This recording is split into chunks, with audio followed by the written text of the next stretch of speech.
Exercise 1.5 में जिसमें 3 ही question है, तो मैं तीनों क्वेश्चन ही करवाता हूँ जिसका फर्स्ट और सेकंड क्वेश्चन बोर्ड पे लिखा हुआ है। तो पहला क्वेश्चन पढ़ते हैं। पहला क्वेश्चन बोले ज्ञात करो, मतलब इन सभी की वैल्यू मुझे सोल्व करनी है। अब मैं एक काम करूंगा, सबसे पहले फर्स्ट को सोल्व करके बता दो, सेकंड को और थर्ड को। यहाँ देखो 64 लिखा हुआ और यहाँ 2 लिखा हुआ है। मैं कोशिश ऐसे करूंगा कि 64 को 2 टाइम्स में काट दूं, क्योंकि यहाँ 2 लिखा हुआ है ना। तो 8 8 जा 64, 8 1 जा 8, तो हमें पता चल गया 8 इंटू 8 64 होता है। तो यहाँ में 8 इंटू 8 और बाहर 1/2 ऐसे लिख सकता हूँ ना, ये 64 ही तो लिखा हुआ है ये। अब 8 इंटू 8 का मतलब 8 की पावर 2 और बाहर भी 1/2, 2 से 2 कट गया, 8 की पावर 1 बची, 1 को लिखते नहीं है, तो इसका आंसर 8 आ गया। मतलब यहाँ जितनी पावर दिया होगा ना उतनी बारी में इसके फैक्टर कर लेने हैं आपको। अब यहाँ देखो 32 दे रखा है और यहाँ पे 5 दे रखा है। अब 5 दे रखा है तो इसको करने के लिए हम लोग एक काम करेंगे, 2 इंटू 2 इंटू 2 इंटू 2 इंटू 2, 2 दूनी 4, 4 दूनी 8, 8 दूनी 16 और 16 दूनी 32, तो ये 32 ही लिखा हुआ है। बाहर पावर कितनी है 1/5। अब ये 5 था इसलिए मैंने 5 टाइम्स में लिख दिया 2 के बारे में। अब यहाँ लिख देंगे 2 की पावर 5 और बाहर 1/5, पावर से पावर कैंसिल हुई, 2 की पावर 1 बची, 1 को लिखते नहीं है, तो इसका आंसर आ जाएगा 2। अब यहाँ 125 और बाहर 3 है, तो ये सभी को मालूम होना चाहिए 5 इंटू 5 इंटू 5, मतलब 5 पंजे 25, 25 पंजे 125 होता है। तो इस वाले स्टेप में हमें क्या करना है, 5 इंटू 5 इंटू 5 और बाहर 1/3 लगा दिया, तो ये बन गया 5 की पावर 3 और यहाँ गया 1/3, 3 से 3 कटा, तो 1 को तो वैसे नहीं लिखते, तो इसका आंसर आ जाएगा 5। इसी तरह क्वेश्चन नंबर 2 करना है। यहाँ पे 9 दे रखा है और यहाँ पे 2, नीचे वाली पावर देखनी है।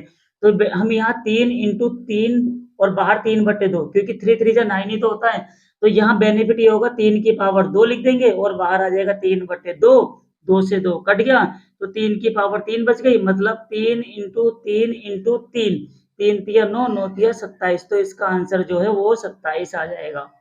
इसी तरह अगला करते हैं 32 2/5। हमने 32 यहाँ भी सोल्व करा था, तो 2 की पावर 5 आया था। तो जहां भी 32 आता है वहां 2 की पावर 5 रखा जा सकता है और बाहर कितनी है 2/5, 5 से 5 कैंसिल हो गया, तो हमारे पास 2 की पावर 2 बच गई। 2 की पावर 2 का मतलब है 2 इंटू 2 और 2 दूनी कितना हो गया भाई, 2 दूनी हो गया 4, इसका आंसर आ गया। अब यहाँ पे देखते हैं 16 है और यहाँ पे 4 दे रखा है। बेटा 2 की पावर 4 16 के बराबर होता है और 4 की पावर 2 ये भी 16 के बराबर होता है। लेकिन हम यहाँ देखेंगे ना, यहाँ पावर 4 है, तो मैं ये वाली वैल्यू नहीं लूंगा, 2 की पावर 4 लूंगा। तो यहाँ मैंने क्या करा, 16 को 16 ना लिख के 2 की पावर 4 और बाहर 3/4 कर दिया। अब 4 से 4 कैंसिल हो जाएगा, तो 2 की पावर 3 बच गया। अब 2 की पावर 3 का मतलब है 2 इंटू 2 इंटू 2। अब 2 दूनी 4 और 4 दूनी 8, तो इसका जो आंसर आएगा वो माना जाएगा 8। अब लास्ट रह गया इसका, लास्ट में कह रहा है 125 और 3 है। हमने यहाँ भी 125 और 1/3 वाला करा था, सेम वैसे ही करेंगे। 125 को मैंने लिख दिया 5 की पावर 3 और 1/3, लेकिन माइनस है तो माइनस भी लगाएंगे, यहाँ भी ऐसे ही करा था। अब 3 से 3 कैंसिल आउट हो जाएगा, तो 5 की पावर -1 बच गई।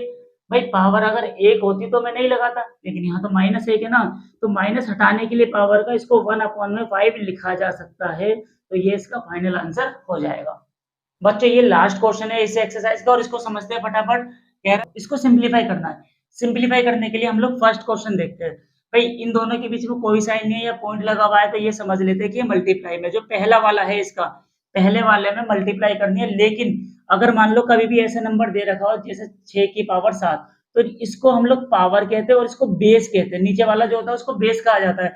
यहाँ बेस 2 है, यहाँ भी बेस 2 है और पावर 2/3 1/5, तो बेस सेम है या नहीं है। अगर कभी भी हम मल्टीप्लाई करें और बेस सेम होता है, फॉर एग्जांपल के लिए a की पावर m इंटू a की पावर n, तो यहाँ दोनों का बेस सेम है, तो इसका सिंपल कॉन्सेप्ट है पावर को जोड़ दो, मतलब m प्लस में n कर दो, ये फाइनल आंसर है। तो यहाँ अगर मुझे इन दोनों की मल्टीप्लाई करनी है तो दोनों का बेस सेम था, दोनों का बेस सेम था, मतलब 2 को ऐसे लिख देंगे, सिर्फ और सिर्फ पावर को जोड़ देंगे, 2/3 प्लस में 1/5, तो इन दोनों पावर को जोड़ देना है। अब जिनको जोड़ना आता है ठीक है, जिनको जोड़ना नहीं आता वो एलसीएम ले लो। एलसीएम भी नहीं आता तो एक काम करो, नीचे वालों की मल्टीप्लाई कर लो, 5 तिया 15 और 5 दूनी 10 और 3 एकम 3, तो 10 और 3 कितना हो गया 13, तो 2 की पावर 13/15 इसका फाइनल आंसर है। तो मल्टीप्लाई में पावर को जोड़ देते हैं अगर नीचे वाला नंबर सेम होता है तो। फॉर एग्जाम्पल x की पावर 2 मल्टीप्लाई x की पावर 4, तो इसका आंसर आ जाएगा x की पावर 6, क्योंकि दोनों का बेस क्या था, बेस दोनों का सेम था। अब यहाँ सेकंड क्वेश्चन में पढ़ते हैं। सेकंड क्वेश्चन में पावर की पावर दे रखी है, तो बेटा ध्यान रखना है a की पावर m और n, कभी भी पावर ऐसे दे रखी है पावर की पावर, तो हमारा आंसर आता है am into n, मतलब पावर की आपस में मल्टीप्लाई हो जाती है। तो यहाँ जो पावर दे रखी थी इस क्वेश्चन में, तो ये जो 7 है ये 1 के ऊपर भी माना जाएगा, 3 की पावर 3 तो थी और साथ में 7, तो ये 7 दोनों के ऊपर था। तो 1 की पावर 7 का मतलब 1 ही होता है, लेकिन जो 3 की पावर है तो पावर से पावर की मल्टीप्लाई हो जाएगी, तो 7 तिया कितना हो जाएगा 21, तो हमारा इसका जो आंसर आएगा वो आ जाएगा 1/3 की पावर 21। अब यहाँ हम लोग थर्ड वाला पार्ट कर रहे हैं। थर्ड वाले पार्ट में दोनों का बेस ये वाला और ये वाला सेम है, लेकिन डिवाइड हो रही है।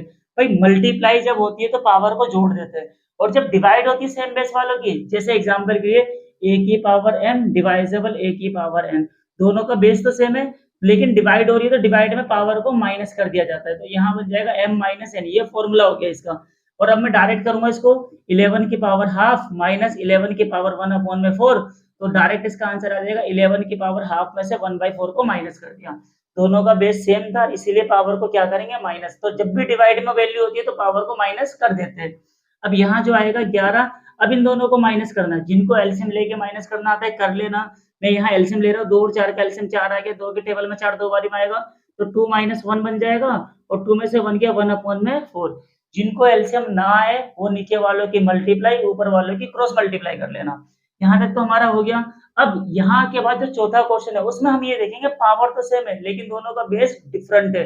यहाँ पे दोनों का बेस सेम था, पावर डिफरेंट थी, तो यहाँ हम लोग करेंगे a की पावर m इंटू b की पावर m, मतलब दोनों का बेस अलग है लेकिन पावर जो है सेम है। तो ऐसी कंडीशन में अगर पावर सेम होती है तो पावर को बाहर लिख लिया जाता है, तो इसका मतलब 7 इंटू 8 और बाहर पावर आ जाएगी 1/2। दोनों की जो कॉमन पावर है वो एक साथ बाहर आ जाएगी, और 7 8 जा 7 8 कितना हो जाएगा भाई 56, तो यहाँ आएगा 56 और इसकी पावर आ जाएगी 1/2, और यही इसका माना जाएगा फाइनल आंसर।